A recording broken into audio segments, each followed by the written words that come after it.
This would be, for an anxiously watching world, a pretty acid test of the state of their marriage. And what was pretty obvious behind the scenes was that it was a test they were not going to pass. Diana conceded, in part. Charles was allowed to attend the start of the funeral only. The prince surprised mourners by returning before the cremation to keep an appointment in London. In bringing them together for the funeral, the Queen had inadvertently started a public spat. Good morning, sir. Have you read this? Prince Charles left Di to grieve alone yesterday on the saddest day of her life. She wanted me to leave early. Now the press think I'm some sort of cold-hearted, unsympathetic bastard. Perhaps you need to regain the upper hand, sir. Well, obviously, but how? I think a little public sympathy would help. Go on. Well, I'm not sure the public appreciate how difficult it has been for you living with the Princess of Wales. Especially she's not been well for some time. Friends of Charles were very happy to spread that rumour that she was unbalanced and crazy, and we were therefore to regard her as a basket case, and that Charles was the man who was always in the right. One of the papers had a cartoon of the prince in his greenhouse talking to his plants, saying, "You've no idea how worried I am about my wife's mental health." That gives you an indication of the newspaper campaign that was being mounted against Diana at the time. It was dressed up as equal tit for tat. The objective evidence is that it was coming from the princess's camp, not from his. The Queen just hoped it would all go away, sort itself out. It can't be as bad as all that I read or I'm told about that's appearing in the newspapers.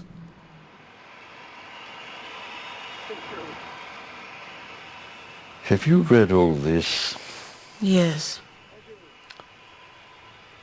It can't go on. Their marriage is like a soap opera played out in the press. I think Labour might actually get in this time. Mummy will be upset. They're going to have to haul them in. And say what? Can't stop the press rummaging through their private lives? No. But we can stop them blabbing to the press.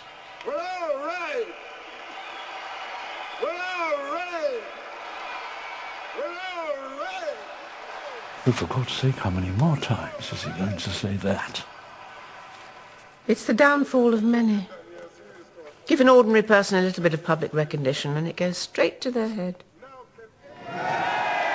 The election provided only a brief distraction in the War of the Waleses, and the Queen was forced to hold a summit. Can either of you tell me what's going on between the two of you? Perhaps Charles can explain. Well, Charles, can you explain what's going on? And read about it all in tomorrow's papers. No, thank you.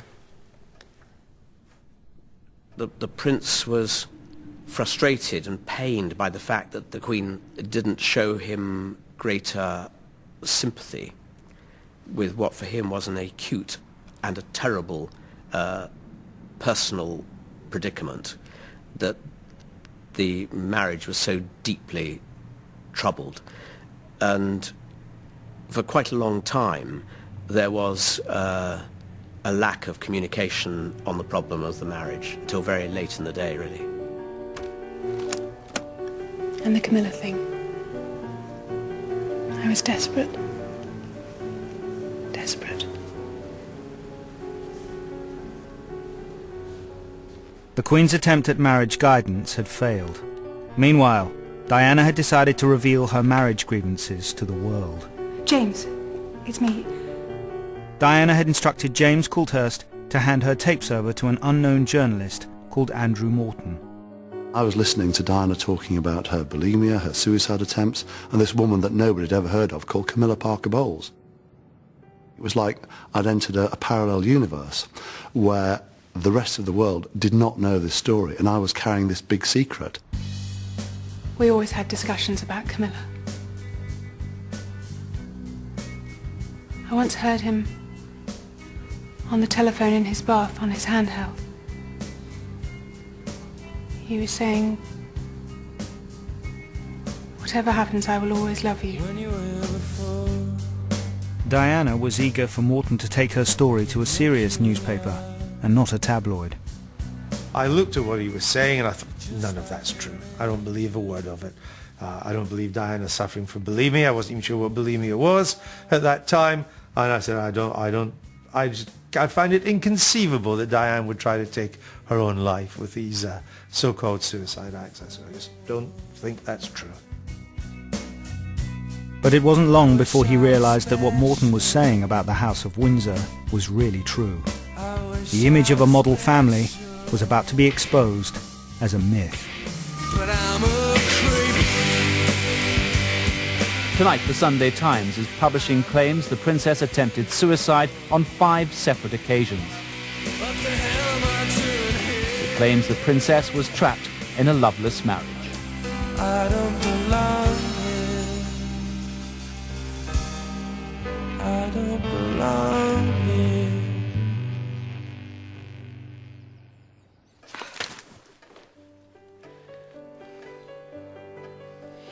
Do you think Diana is behind it?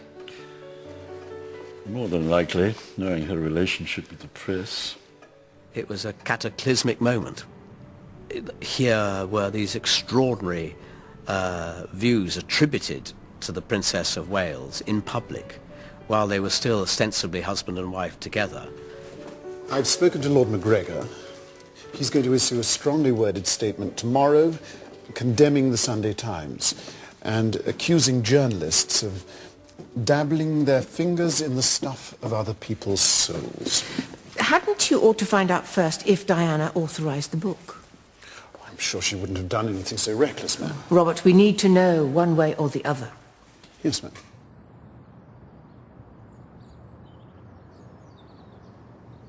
The Morton book has caused quite a stir. Really? I thought everyone knew about Charles and Camilla. There is some speculation that you are behind the book. Rumours, Robert, just rumours. Lord Macgregor, chairman of the Press Complaints Commission, is about to condemn the Sunday Times serialisation. Diana, we're not going to find your fingerprints on this book, or discover that it can all be traced back to you. No, Robert. I can assure you that I've never discussed any part of my private life with Andrew Morton. I think Robert Fellows, the Queen's private secretary, asked the princess whether she had had anything to do with the Morton book. He certainly asked me, and I recall that her answer was along the lines, "I never spoke to Andrew Morton," which is true, but it's perhaps not the complete truth. The strategy was really just to deny, to say she had nothing to do with the book, never interviewed her, never met her, which was technically true, but I had interviewed her friends and family. But one of the sources was unable to cope with the pressure. I'm sorry, ma'am, but you have been misled. Who is she? Carolyn Bartholomew. She's a close friend. One of the named sources in the Morton book. This photograph was taken by the media to be a signal that Diana approved and agreed with everything Caroline had said in the book, which by extension therefore meant that she was supporting Andrew Morton, that everything else we read in the book must be true as well. I would like to offer my resignation, ma'am. I refuse, Robert. You're going to help me sort out this mess. Yes, ma'am. I'm so sorry for any embarrassment the book has caused you. It is not a question of embarrassment, Diana. It is the damage that has been done. Once it was clear that the Morton book had real credibility, that the Queen and Prince Philip came to a much greater understanding of what the Prince had been through in his relationship. Once they realised the rot couldn't be stopped, I think they were much more understanding and really for the first time sympathetic. I know it has been hard for you over the past few days, but I think you've acted admirably. Thank you, Mummy. I'm only sorry that you've been so terribly let down. But why would she do such a thing? Who knows? But I think she needs help. Whatever her state of mind, she is still denying any involvement with the book. I only had to read a few lines of the book to know it was her. I could hear her voice. Well, it is her voice making an allegation against you and Mrs. Parker Bowles. Camilla is a close friend. The one person I could turn to. I don't think Charles was particularly honest with her about what he was up to. It's not the kind of thing that you'd want to go and tell your mother, is it? So I think he may have kept it rather under the carpet for the time being.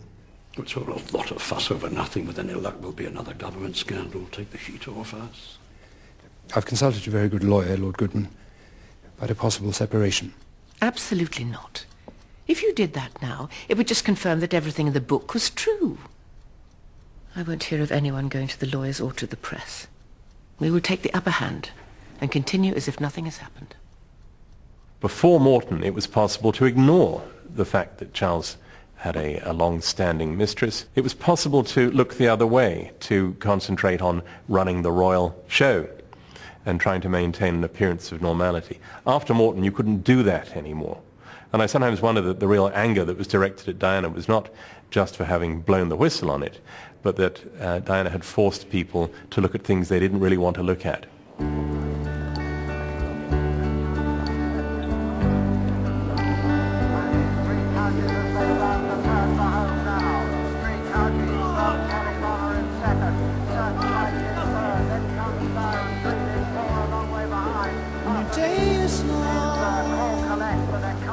Will we be seeing that again? Night is yours alone.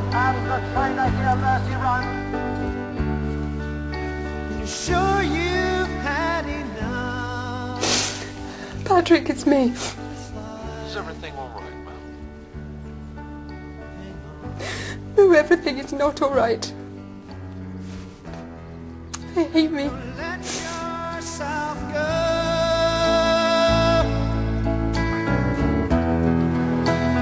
Everybody cries. Everybody hurts. While Diana's position in the family was coming under question, she defied security advice and went on a walkabout to seal her place in the hearts of the public. Last week's devastation was caused by 2 bombs weighing less than the explosives found today. She arrived after more newspaper stories about her troubled marriage and advanced publicity of today's visit causing some alarm over security. Diana steals Ulster hearts. The bravest walkabout of all. Why can't we get publicity like this? It's Northern Ireland, sir. Guaranteed to provoke an emotional response. Yeah. Do you think the press would be so euphoric if I arrived wearing a flak jacket, waving a white flag? I think perhaps the press would pay more attention to the substance of your visit than the style. Yeah, that's right. Yeah, I can't understand Fleet Street's obsession with her. I think they must be mad. A lot of them.